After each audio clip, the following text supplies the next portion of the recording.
Alhamdulillahirrahim. Walhamdulillahilladzi 'allamal Qur'an. Walhamdulillahilladzi khalaqal insan. Asyhadu an la ilaha illallah wa asyhadu anna Muhammadan 'abduhu wa rasuluh.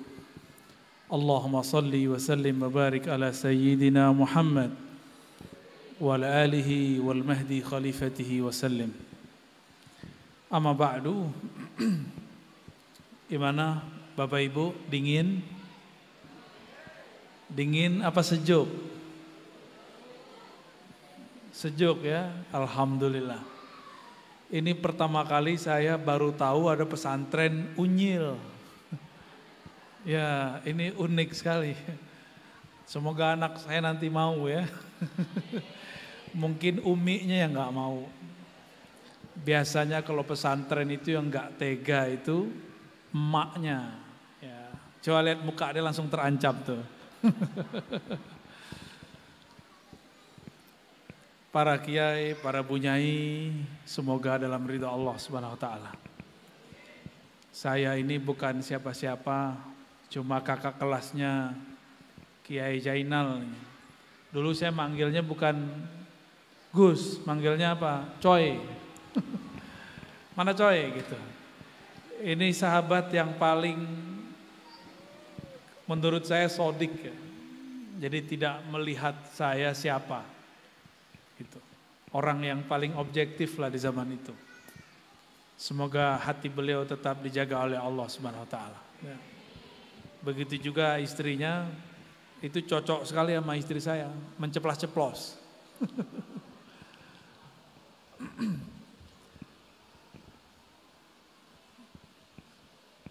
Kajian Isra Mi'raj sudah banyak yang menjelaskan.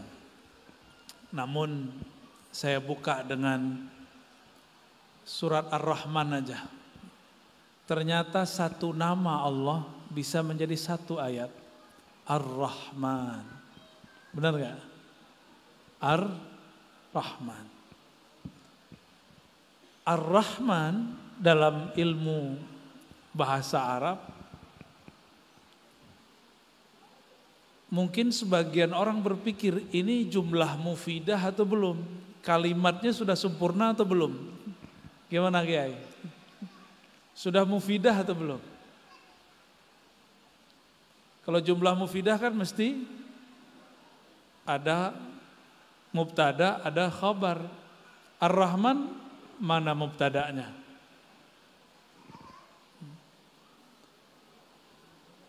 Gimana? Apa di ayat berikutnya kan bisa jadi. Atau ditakdirkan di depannya haza atau huwa. Tapi itu kan penjelasan ulama. Bagi ulama ahli rohani, satu nama Allah itu sudah mufid, nggak perlu pakai yang lain. Itu sebabnya ulama-ulama ahli kolbu, kalau mereka ingin berzikir, nggak perlu pakai kalimat macam-macam, cukup Allah, Allah, atau mengambil satu nama Ar-Rahman, Ar-Rahman, harus pakai alif lam, nggak boleh nggak pakai.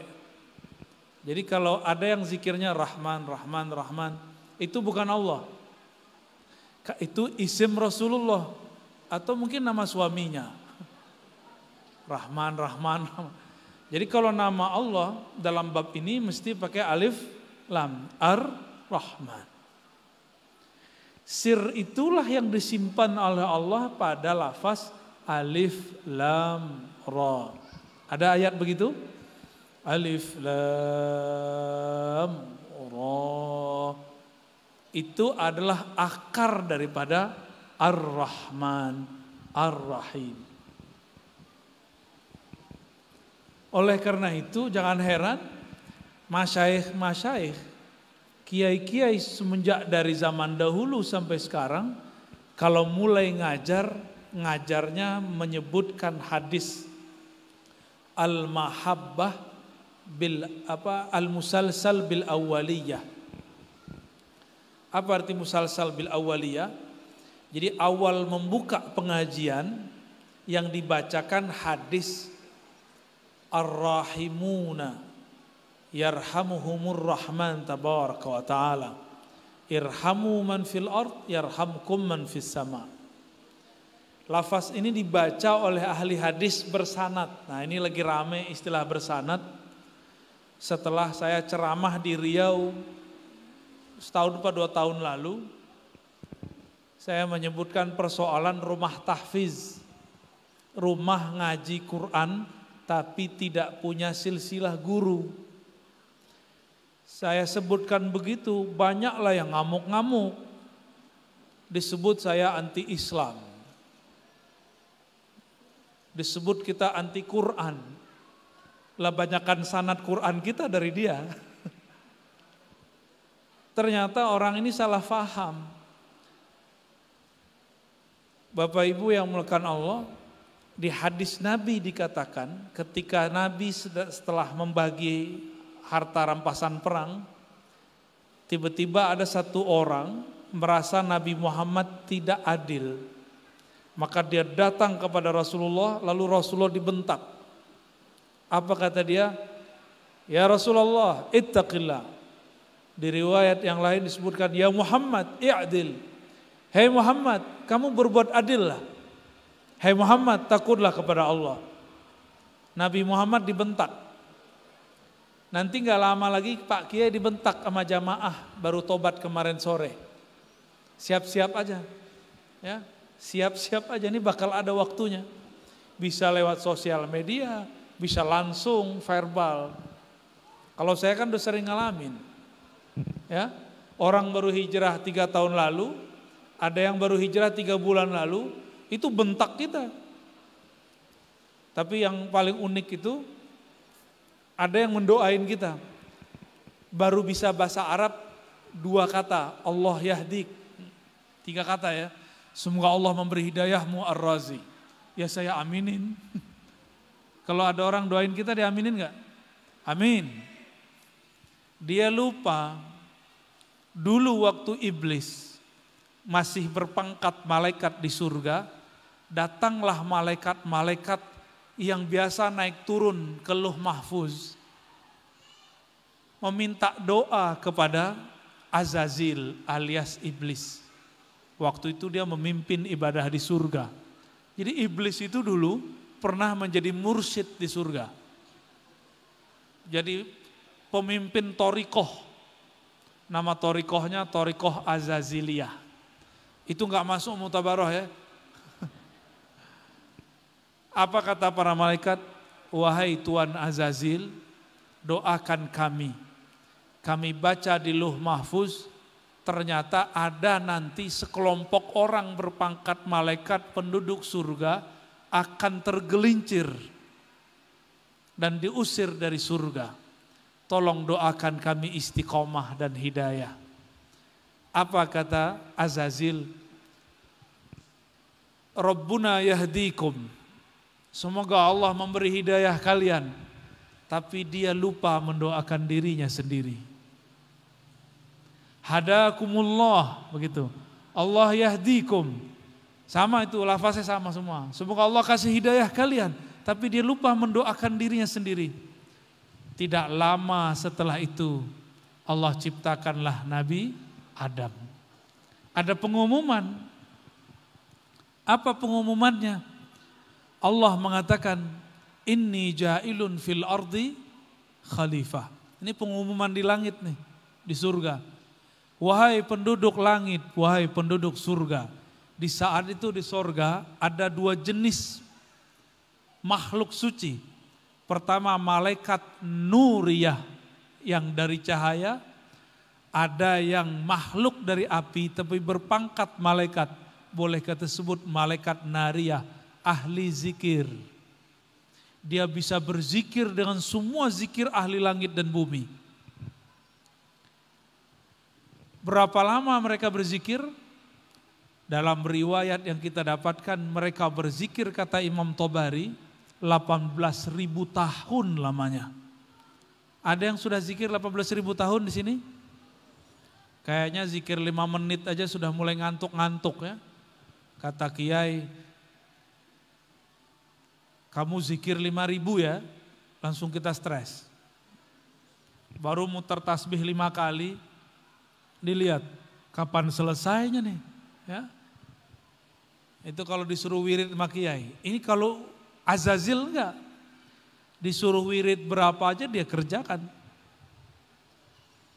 Si Azazil dan para malaikat yang dipimpin oleh Jibril. Jadi dulu itu ada 2 malaikat hebat, satu Azazil, satu Jibril. Jibril itu gurunya Azazil. Jadi Jibril ini pernah mengajari 2 makhluk yang kemudian jadi musuhnya.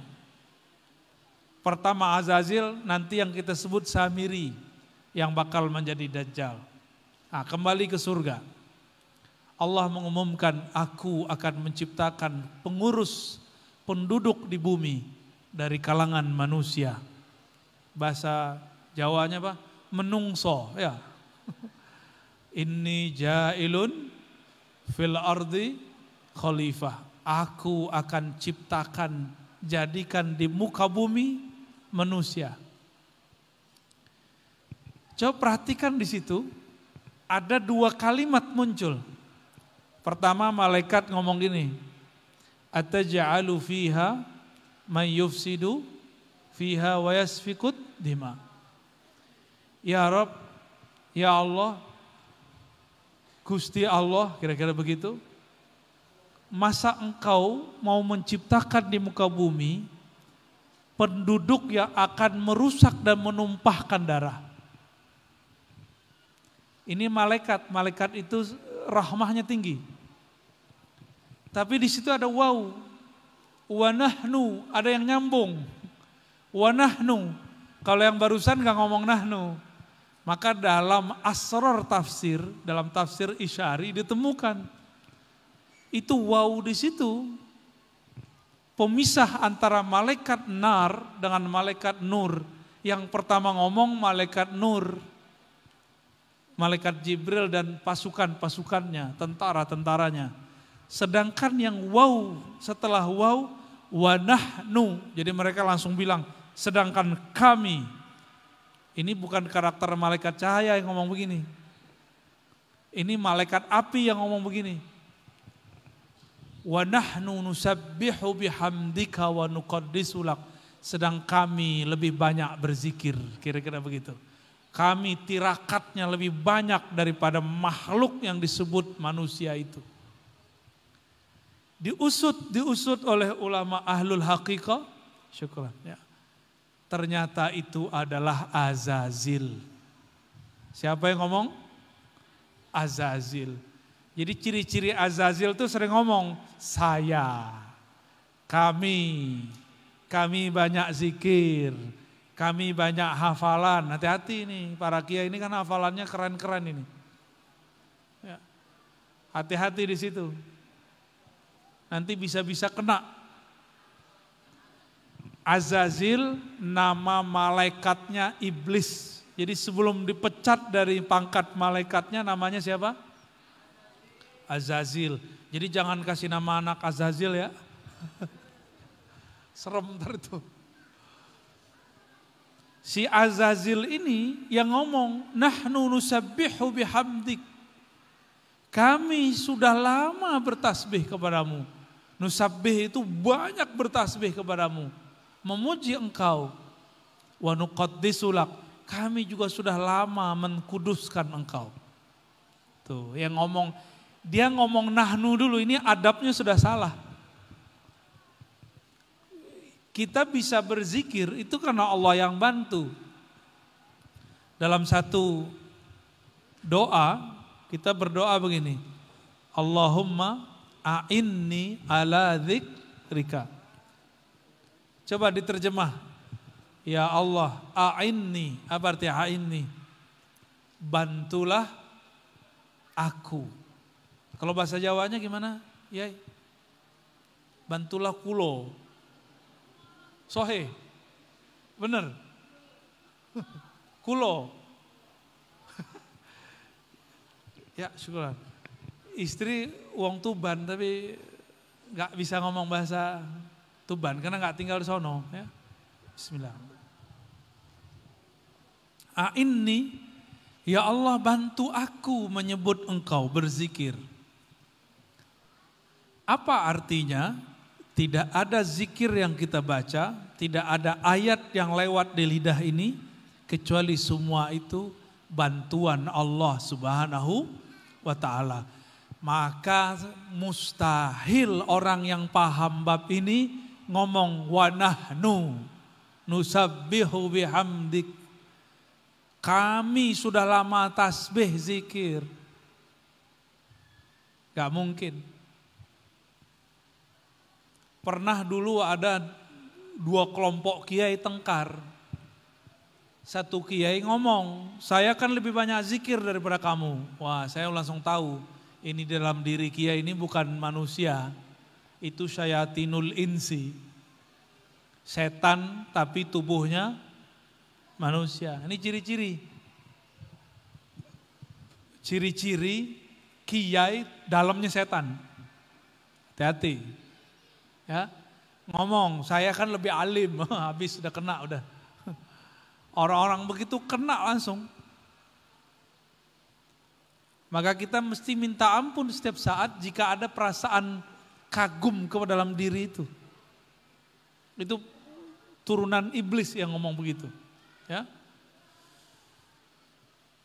Oleh karena itu, Bapak, Ibu, Saudara, sahabat yang melakukan Allah ketika hendak mengajar manusia, mengajarnya dimulai dengan kalimat Ar-Rahman. Ya, Ar-Rahman dulu. Baru Allamal Quran. Maka seorang muallim Quran mesti minta nur rahmaniyah, cahaya kasih sayang Allah masuk ke dalam dirinya. Baru dia ngajar Allamal Quran. Baru habis itu menjelaskan penciptaan manusia. Khalaqal insan. Hanya itu satu-satunya cara menjadikan manusia orang yang hamba Rabbani. Menjadi hamba Allah Subhanahu wa ta'ala. Nah, kembali ke tadi. Jadi ketika iblis itu mengatakan, kami lebih banyak zikir, diteslah oleh Allah. Sebelum dites, Allah kursuskan dulu, kuliahkan dulu Nabi Adam, disantriin dulu Nabi Adam. Apa kata Allah? Wa 'allama Adamal asma'a kullaha. Dia Allah mengajarkan Adam semua nama. Maka oleh ahli tafsir dikatakan tidak ada nama pohon, nama benda di alam semesta kecuali Nabi Adam tahu. Kalau pohon ini khasiatnya apa, daunnya apa, semuanya beliau sudah dikasih tahu. Bahkan nama kita yang lahir sekarang ini beliau sudah tahu semua. Dikasih tahu oleh Allah Subhanahu wa ta'ala. Yang dikuliahin, yang disantrikan, yang diajar Nabi Adam, yang diuji, imtihan malaikat. Kira-kira lolos siapa? Yang nyantri Nabi Adam. Yang imtihan, yang ujian malaikat. Siapa yang lolos? Kata Allah, hei malaikat, kamu kabarkan ini pohon namanya apa? Ini benda namanya apa? Bisa jawab enggak malaikat? Tadi malaikat yang ngomong, ya Rabb, kenapa engkau menciptakan di muka bumi manusia yang merusak, membunuh?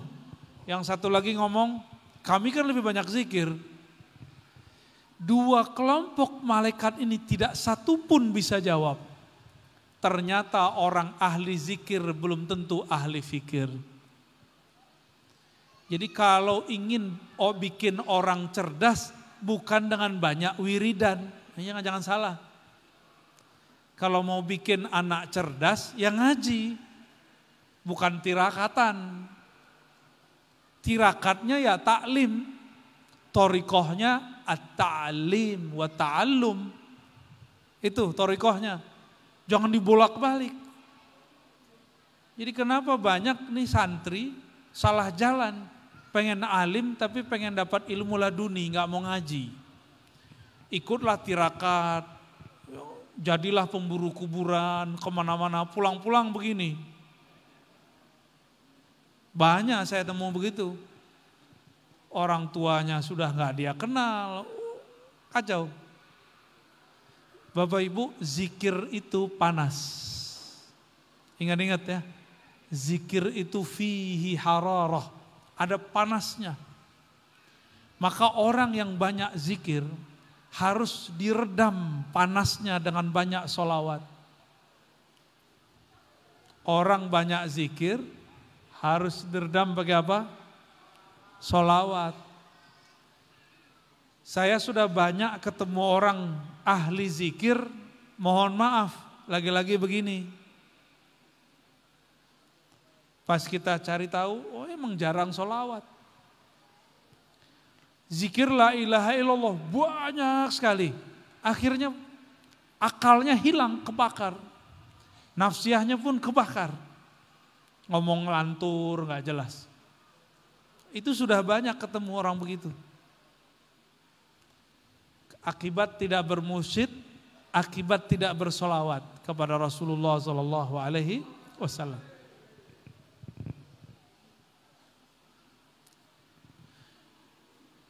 Nah, iblis ini nggak bisa jawab, padahal zikirnya banyak. Banyak zikir belum tentu bisa mikir. Nah, ini tolong diingat-ingat, ya. Ini harus sejalan, jangan kemudian salah satunya lebih banyak. Orang yang kenal Allah, kalaupun diam, ilmunya tetap ada nggak? Orang yang alim, dia copot kopiah, masih alim nggak? Orang yang zikir makan, bisa zikir nggak dia? Orang baca subhanallah, subhanallah, subhanallah. Coba ajak makan, masih bisa baca subhanallah? Nggak bisa, kecuali dia zikir kolbu. Hafiz Quran, pakai baju kaos, tetap hafiz Quran nggak? Tetap ya. Ahli ilmu, dia nggak pakai sarung, tetap ahli ilmu nggak? Nggak ngaruh, tetap ahli ilmu. Namun kalau kita menganggap orang berilmu itu zikirnya harus banyak, simbolnya harus begini begitu, dia ganti simbolnya, hilang marwahnya. Beda dengan ahli ilmu yang sebenarnya. Maksud saya sederhana. Orang alim itu walaupun berubah keadaan, ilmunya nggak berubah. Tapi kalau ahli zikir doang, berubah keadaan, bisa-bisa dia nggak zikir lagi. Iblis 18.000 tahun zikir, tapi setelah dia disuruh dan diuji untuk sujud ke Nabi Adam, dia menjadi pembangkang. Maka jangan heran nanti ada santri-santri, murid-murid, hafalannya bagus, zikirnya banyak, tapi ngajinya kurang. Baca kitabnya kurang, baca adabnya kurang. Nanti dia kurang ajar sama kiai. Dulu kiai kami, Kiai Ali Mustafa Yakub, kiainya Kiai Zainal sama dengan saya. Beliau ini dulu sibuk kemana-mana, meninggallah tetangga. Ada kawan saya hafiz Quran. Apa kata dia? Kiai ini kurang peka. Masa tetangganya mati dia nggak datang. Santri ngomong begitu. Santri ngomong begitu terhadap siapa? Kiainya. Kejadian Pak. Makanya orang begitu, saya langsung dalam hati langsung ada firasat. Anda tidak akan dapat keberkahan dari guru. Benar, dia nggak ngajarin ilmu hadis yang diajarkan guru. Itu baru satu. Yang kedua sama. Ada kawan saya, ketika kiai kami beli mobil 2, dia ngomong, ini kiai karena kemana-mana, istrinya butuh kendaraan, akhirnya terpaksa beli mobil 2, satu untuk beliau, satu untuk istrinya. Ngomong santri, apa kata si santri? Kiai ini cinta dunia, enggak zuhud. Gitu ngomongnya. Sekarang saya nyaksiin dia setiap kali buka kajian hadis tidak pernah diberkahi. Ada aja orang yang matahin. Setiap kali buka kajian kitab yang dulu diajarkan kiai selalu ada yang ngejek. Dan itu bikin dia nggak bisa maju. Kualat karena layahsul al-barakah. Ya layahsul barakah min syekhi. Gak dapat keberkahan dari gurunya. Karena pernah su'ul adab sama guru. Ini rahasia kita aja Pak ya. Dulu saya itu gak pernah cium tangan kiai hampir 3 tahun. Hampir berapa? 3 tahun. Karena maklum mantan Wahabi. Dulu saya didoktrin sama ustadz saya. Takbilul yad nisfus sujud. Takbilul yad nisfus sujud. Apa artinya? Cium tangan separuh sujud. Syirik gitu. Tabarukan itu syirik. 2007, 2006, 2007 dan 2008 saya ngaji ke ulama Suriah. Namanya Syekh Hasan Hitu yang hafal Quran umur 10 tahun. Di sini kita ada santri 10 tahun hafal Quran? Ada ya? Semoga nanti ada, amin. Bukan, dia hafal Quran umur 7 tahun. Hafal kitab Muwatta umur 10 tahun. Persis seperti Imam Syafi'i. Guru saya masih hidup. Syekhuna Syekh Hasan Hitu. Hafizahullah ya. Beliau bawa seorang muridnya namanya Syekh Taufik Al-Buti. Saya kaget, guru saya ini cium tangan teman saya. Padahal teman saya ini murid beliau. Pas kita lihat mukanya muka Arab, ternyata zuriat Rasulullah Sallallahu Alaihi Wasallam. Ini Syekh cium tangan murid, murid cium tangan guru. Saya mikir ini siapa yang musyrik ini? Tapi hati kemudian mulai bertanya-tanya, masa guru saya musyrik? Mukalah kitab Sunan Nasai. Jangankan cium tangan, cium kaki aja dah sahabat. Jadi seorang sahabat bercerita, grup Yahudi datang kepada Rasulullah. Bertanya mengenai 10 perintah. Adakah itu turun kepada Nabi Muhammad? Lalu Nabi membalasnya, menjawabnya dengan lugas. Kata mereka, asyhadu annaka Rasulullah. Langsung semuanya yuqabbiluna yadaih wa rijlaih. Mencium kedua tangannya dan kakinya. Jadi tidak hanya cium tangan, juga cium kaki. Hadis inilah yang diamalkan oleh Imam Muslim ketika ketemu Imam Bukhari. Alhamdulillah saya tabarukan ziarah ke Imam Bukhari di Samarkand. Pun ketika mau berdiri tiba-tiba ada inspirasi. Dulu Imam Muslim cium tangan dan kaki Bukhari. Sekarang kamu cium juga bagian tangan dan kakinya. Maka saya ciumlah bagian tangan dan kakinya. Terus saya naik ke atas. Jadi kuburannya itu masuk ke bawah, lorong di bawah. Naik ke atas sampai debes, guru saya nanya, guru rohani saya nanya, mursyid. Kamu tadi cium tangan sama kaki enggak? Lah saya mikir, tahu dari mana? Beliau enggak ikut, waktu saya ziarah beliau di atas. Ternyata beliau dapat ilham.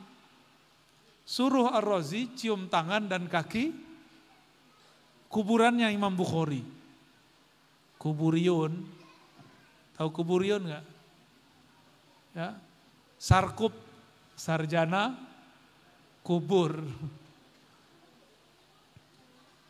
Padahal guru saya ini enggak pernah ngaji kisah Imam Bukhari dan Muslim. Ternyata dapat ilham.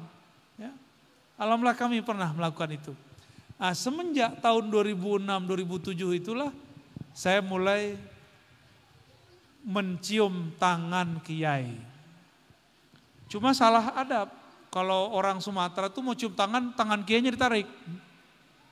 Nah ini berarti antum nih su'ul adab juga nih. Tapi sebenarnya bukan su'ul adab, masih jahilun bil adab. Belum ngerti adab. Yang benar gimana? kepala kita yang nunduk. Kalau dulu enggak, tangan Pak Kiai saya tarik. Anehnya Kiai enggak pernah marah sama saya. Setelah saya diangkat jadi musyrif lalu jadi guru di pesantren, loh kok ada santri mirip seperti ya saya dulu. Setiap selesai taklim enggak mau salaman, langsung pergi. Dalam hati, ya Allah, ini perasaan Kiai dulu ya. Pas selesai taklim, santri nggak mau salaman sama kita. Mukanya langsung dibuang. Seumuran sama gua.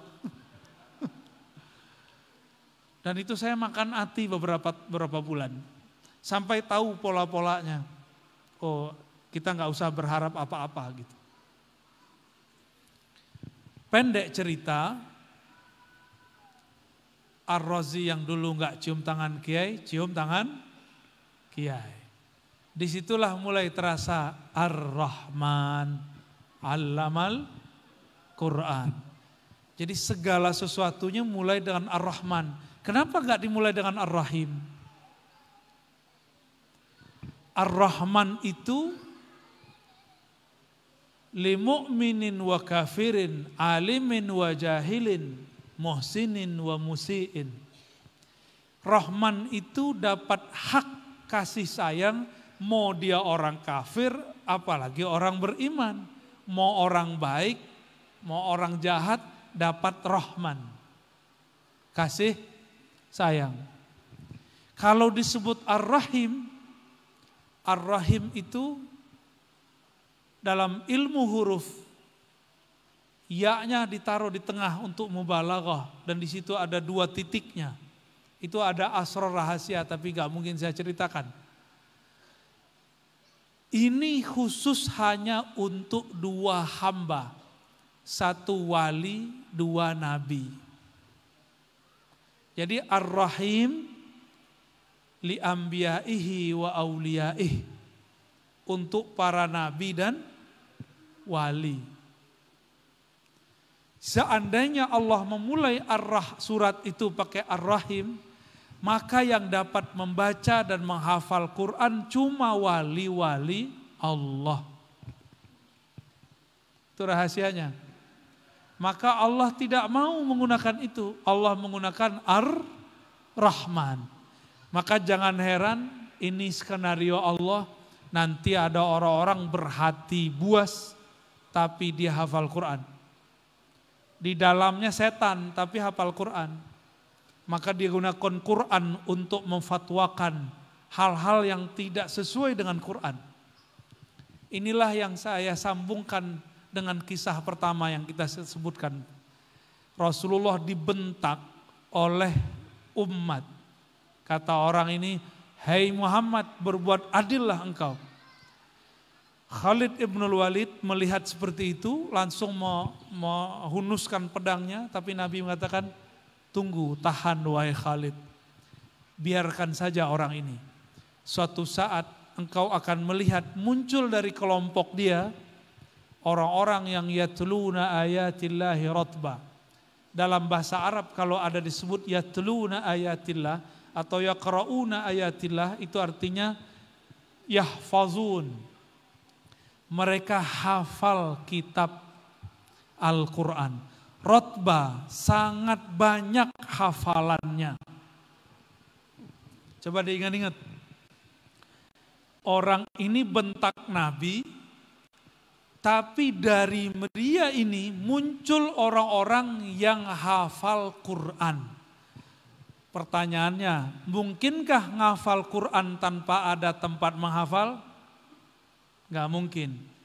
Makanya di akhir zaman ini sudah akhir zaman, para kiai, orang tua asuh, ini sudah akhir zaman. Banyakkah rumah tahfiz tapi tidak jelas gurunya belajar Quran di mana? Banyak gak? Bener. Anehnya kok warga Aswaja Nahdiyin naruh anaknya di situ. Padahal dulu Hadratus Syekh Hasyim Asy'ari nulis kitab Risalah Ahlussunnah, nulis di risalah-risalah beliau Al-Isnad Minad Din, berguru bersanad bagian dari agama. Siapa gurumu, nanti agamamu akan mengikuti gaya gurumu. Jadi orang-orang yang jelas gurunya, gak jelas juga nanti cara beragamanya. Karena orang ini tidak jelas berguru bersanadnya kepada siapa, dia mengajar bukan dengan Rahman dan Rahim Allah. Tapi karena Allah Maha Rahman, meskipun di dalam dirinya ada monster, ada kebencian, ada emosi, Allah kasih juga Quran. Maka jangan heran beberapa tahun ke depan orang-orang banyak hafal Quran, tapi Quran yang dia hafal bukan membuat dirinya lembut. Justru nanti nyala-nyalahin para kiai ini. Siap-siap nanti kiai bakal di bid'ah-bid'ahin sama mereka. Ya, ini kejadian sudah seumuran santri unyil ini. Tapi diajarkan ceramah. Anak 9-10 tahun sudah bisa ceramah. Orang tuanya senang sudah hafal amma yatasaalun. Disuruh ceramah pakai surat dari sekolahnya, sekolah tahfiz tertentu. Ketika ceramah dia mulai dengan kalimat innal hamdalillah nahmuduhu wa nasta'inuhu wa nastaghfiruh. Terus tengahnya kullu bid'atin dhalalah wa kullu dhalalatin finnar. Anak kecil umur 10 tahun. Setiap bid'ah itu sesat, setiap sesat itu masuk neraka. Maaf bapak-bapak, masjid ini banyak bid'ahnya. Anak kecil ngomong begitu. Tidak ada Rasulullah doa habis sholat. Tidak ada Rasulullah berkunut. Tidak ada bismillah dijaharkan. Itu orang tua pada kaget semua. Umur 10 tahun sudah berani membid'ahkan amalan orang tuanya. Yang baru hafal amma yatasa alun. Udah mulai kejadian, semoga di Kediri belum terjadi ya. Kalau mulai kejadian di kota santri, gimana kota yang bukan santri? Nah, maka Bapak Ibu yang bukan Allah, kita beruntung di negeri kita banyak pesantren-pesantren. Ya. Maka Nabi ngomong, fa iza laqitumuhum faqtuluhum. Kalau ketemu orang yang tidak bersanad ini, maka seranglah mereka. Sekarang bukan musim perang pakai fisik. Gimana cara serangnya? Mereka bikin pesantren, kita bikin pesantren. Mereka bikin haflah, kita bikin haflah, udah gitu aja. Belum mungkin pakai fisik, ya Bapak Ibu. Dan terakhir yang mau saya sampaikan, benar terakhir ini. Beneran. Udah mulai ngantuk tuh wajahnya ya. Yang terakhir ini cerita. Mungkin perlu konsentrasi dikit. Saya mau tanya, Nabi Muhammad belajar ke Jibril atau Jibril belajar ke Nabi Muhammad? Mana yang benar? Kalau di sanad Quran yang saya dapat, sama nggak dengan ke Jainal, sama kayaknya. An Rasulillah SAW, an Jibril, an Rabbil Izzah, begitu ya? Benar nggak? Dari Nabi Muhammad, dari Jibril, dari Allah. Itu namanya sanad riwayat. Sanad apa namanya? Sanad riwayat. Coba ingat-ingat lagi. Rasulullah ketika naik ke Sidratul Muntaha, Jibril masih bisa ikut? Masih ya? Ketika Rasulullah diundang naik ke Aras, Aras itu luasnya lebih luas dari langit dan bumi. Langit, bumi, kursi, rof-rof, luh mahfuz digabung semua, itu cuma satu tetes dibandingkan lautan Aras. Gak ada apa-apanya, kecil. Jibril tidak dapat izin untuk naik. Yang dapat izin siapa? Nabi Muhammad SAW. Sudah mulai ketemu jawabannya? Nabi Muhammad diundang terus sampai ke aras itu tingkatannya oleh Imam Ibn Arabi disebut 15. Tapi salah satu mursyid saya mengatakan bukan, aras itu tingkatannya ada 14. Arba'ata asyar tabaqah. 14. Jadi kalau langit 7, ini 14. Di setiap tingkatan ada tangga-tangga aras 7. Tapi satu tangga itu sama dengan alam semesta luasnya. Nabi Muhammad diundang sampai ke aras paling tinggi. Dan beliau menerima surat Al-Fatihah di aras tertinggi. Menerima surat apa? Itu surah Al-Fatihah pertama kali turun. Nabi Muhammad kemudian turun. Jibril tahu surah Al-Fatihah langsung dari Allah, Lauh Mahfuz atau dari Nabi Muhammad? Yang benar yang mana? Kalau di ulumul Quran kan disebutkan Al-Quran itu ada di Lauh Mahfuz, kan gitu kan? Coba di Quran yang kita hafal. Ya. Wa innaka latulaqqal Qur'ana min ladun hakimin alim.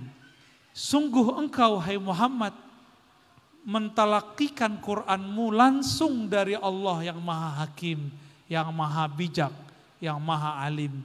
Tidak disebutkan di situ Jibril. Langsung talaki, menerima langsung dari Allah. Tapi kenapa di sanad Quran disebutkan an Muhammadin, an Sayyidina Muhammad, an Sayyidina Jibril, an Rabbil Izzah. Lagi-lagi kita sebut itu namanya sanad riwayah. Tapi sanadul haqiqah, sanad yang sebenarnya Nabi justru langsung terima langsung dari Allah Subhanahu wa ta'ala.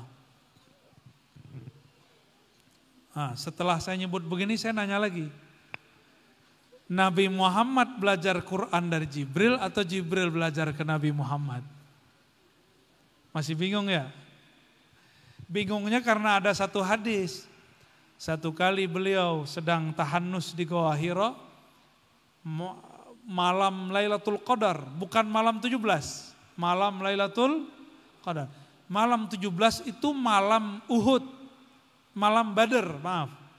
Malam perang Badar, maka disebut haul Ahlul Badar 17 Ramadan.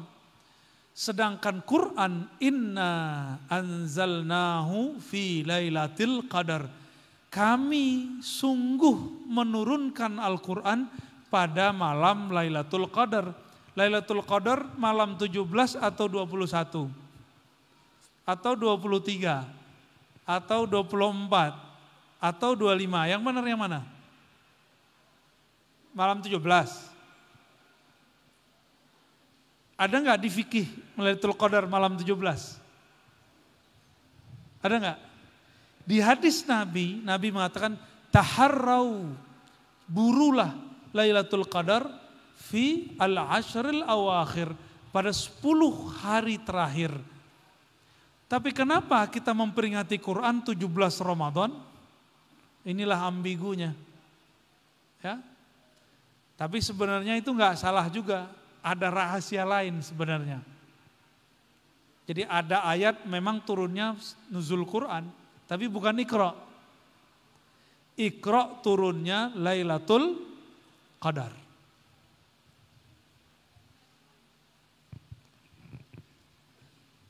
Nabi Muhammad sallallahu alaihi wasallam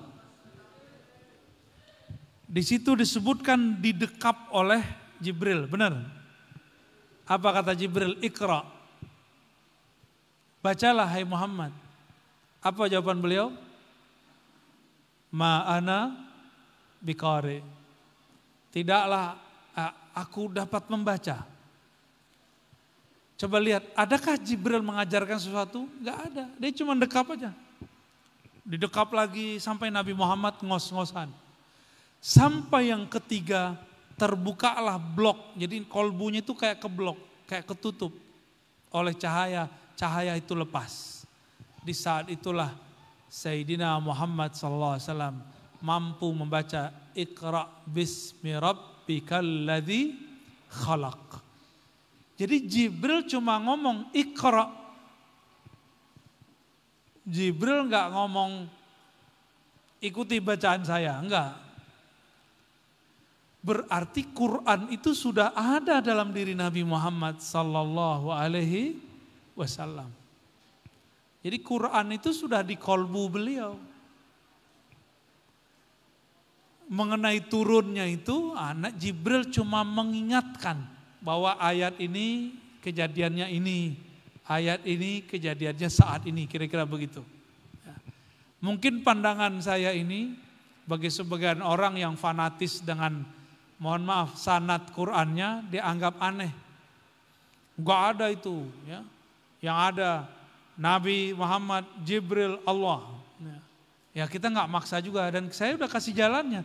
Itu namanya sanad riwayat. Kalau sanad hakikat, Nabi Muhammad langsung dari Allah. Jibril pun belajar ke Nabi Muhammad sallallahu alaihi wasallam. Ya.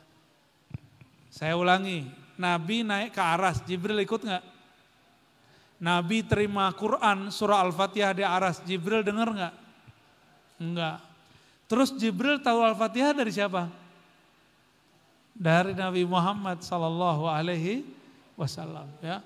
Di akhir zaman kita boleh ngaji begini. Kalau dulu, bisa dimarah-marahin kiai saya. Gak ada ceritanya. Sekarang harus dibuka. Ayatnya ada, dalilnya ada, riwayatnya ada. Nah, Bapak Ibu yang mengasihi Allah, maksud saya menyebutkan ini sederhana.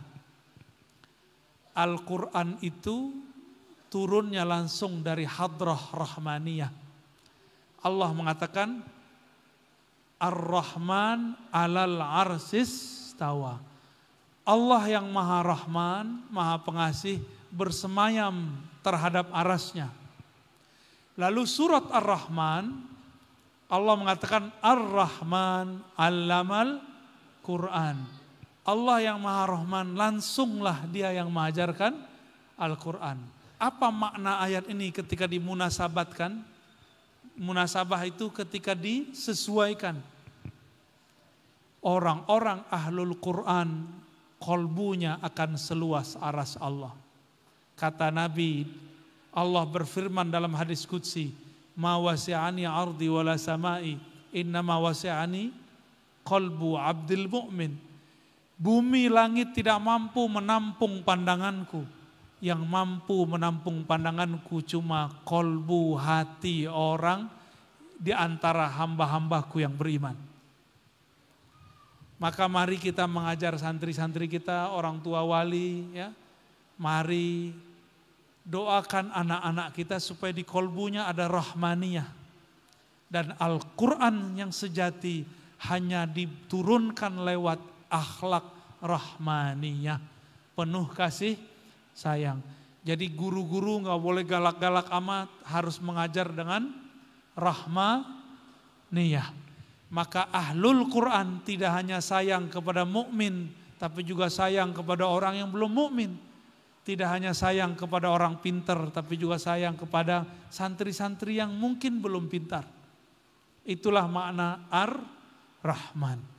Semoga beberapa ulasan ini bisa membuat kita terinspirasi memahami mi'rajnya Nabi Muhammad ke aras Allah Subhanahu wa ta'ala, dan kita menjadi hamba-hamba rahmaniyah. Amin ya rabbal alamin. Nasallallahu al-afwa wal afiyah lana wa lidina wa limasyaikhina wa lisairil muslimin wal muslimat wal hadirin wal hadirat wa li jami'it tullab wat talibat. Waffiqna wa iyyahum li ta'atika ya rabbal alamin bi barakati suratil Fatihah. A'udzu billahi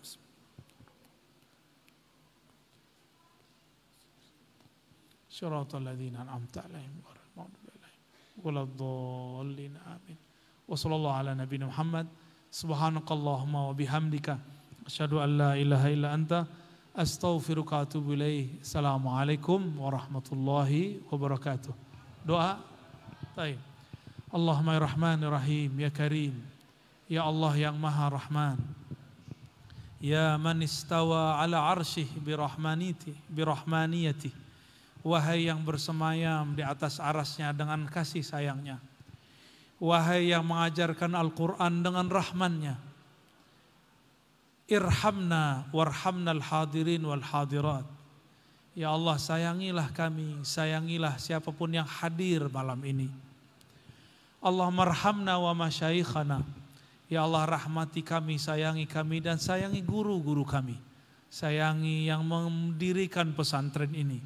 Sayangi orang-orang yang mengajar di pesantren ini. Sayangi santri-santrinya. Sayangi orang tua walinya. Allahumma ya Rahman ya Rahim ya Karim ya Azim. Imla' qulubana bil yaqin. Allahumma waffiqna wa ahlana wa zurriyatina li ta'atik.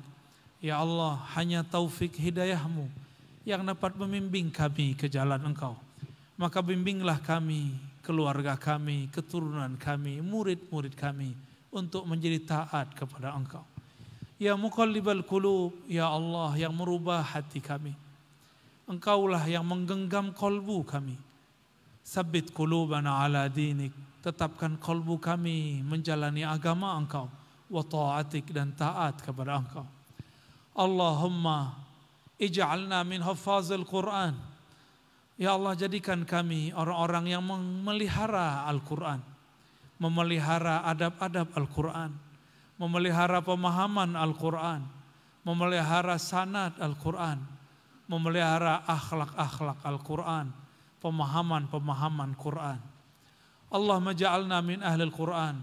Waj'al zurriyatana min ahli Al-Quran. Waj'al hadirin wal hadirat min ahli Al-Quran. Allahumma bijahil Quran wa bisirril Quran fajma' qulubana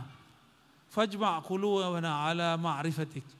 Ya Allah, dengan rahasia Al-Quran, maka kumpulkanlah, hadapkanlah kalbu kami menghadap kepada ma'rifat, mengenal Engkau. Amin ya rabbal alamin. Rabbana atina fid dunya hasanah wa fil akhirati hasanatan wa qina adzabannar. Wa sallallahu ala sayyidil wujud sayyidi ahli al-Quran sayyidina Ahmad sayyidina Muhammad wa ala alihi wal mahdi khalifatihi wa sallim walhamdulillahi rabbil alamin. Assalamualaikum warahmatullahi wabarakatuh.